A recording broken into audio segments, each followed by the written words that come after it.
আসসালামু আলাইকুম বন্ধুরা, আশা করি সবাই ভালো আছেন, সুস্থ আছেন। দুপুরে খাওয়া দাওয়ার পরেই বেরিয়ে পড়লাম নিজ শহরের নিজ গ্রাম খুলনা রূপসার কাজদিয়া এলাকা। এখানে রয়েছে একটি পার্ক, যেটি উপজেলা ইউনো মহোদয় পরিচালনা করে থাকেন। বন্ধুরা দেখতেই থাকুন, সঙ্গেই থাকুন। যারা খুলনা থেকে আসবেন অবশ্যই রূপসা ঘাট পার হতে হবে। জন প্রতি খেয়াতে 4 টাকা করে নিয়ে থাকে এবং ঘাটটির টোলে 2 টাকা করে দিতে হয়। বন্ধুরা ঘাটটি পার হয়ে রূপসা বাস স্ট্যান্ড রয়েছে, সেখান থেকেই ভ্যান, অটো এবং মাইনার মাধ্যমে চলে আসতে হবে কাজদিয়া। বন্ধুরা 20 টাকা করে নিয়ে থাকে জনপ্রতি, এবং আপনারা বাইকেও চলে আসতে পারেন।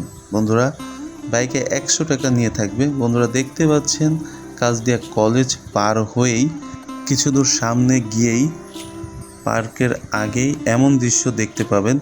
এখন যারা আসবেন বন্ধুরা এক খরচে 2টি ফিলিংস নিতে পারবেন। প্রথমটি এই পার্কের সৌন্দর্য, অপরটি কাশবনের। বন্ধুরা এখনও এই সিজনে যারা কাশবনে যেতে পারেননি অবশ্যই এই পার্কটিতে ভিজিট করবেন। পার্কটির শুরুতেই এমন একটি গেট ছিল বন্ধুরা, দেখতেই পাচ্ছেন, এবং পার্কটির শেষ প্রান্তে গিয়ে আমরা কিছুটা এমন দৃশ্য দেখতে পাই। বন্ধুরা এখানে আসলে একটি আলাদা সতেজ অনুভূতি আপনি ফিল করতে পারবেন। বন্ধুরা দেখতেই পাচ্ছেন এত সুন্দর ভিউ, এত সুন্দর পরিবেশ পার্কটির একদম শেষ প্রান্তে।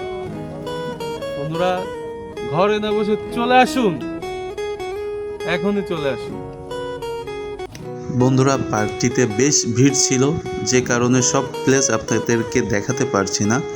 বন্ধুরা সঙ্গে ছিল আমার ছোট ভাই, দেখতেই পাচ্ছেন, একটু রিফ্রেশ হওয়ার চেষ্টা করছিল। ভিতর থেকে একটু হাঁটাহাঁটি করছিলাম। বন্ধুরা বিভিন্ন সুন্দর প্লেস রয়েছে বসার, প্রাইভেসির কারণে দেখাতে পারছি না। নদীর পাড়ে আসলে এত সুন্দর একটি ভিউ পেয়ে যাবেন, এখানে বসে অনায়াসে আড্ডা দিতে পারবেন। বন্ধুরা পার্কটি মূলত নদীর তীরেই অবস্থিত। এখানে একটি ছোট খেয়াঘাট রয়েছে। বন্ধুরা দূর থেকে পার্কটির দৃশ্য দেখার জন্য খেয়ায় উঠে পড়লাম। এখানের এই খেয়াঘাটটি পার হতে জনপ্রতি মাত্র 5 টাকা করে নিয়ে থাকে। বন্ধুরা এই পার্কটিতে আমি আগেও এসেছি, তবে এখনকার পরিবেশ খুবই মনোমুগ্ধকর।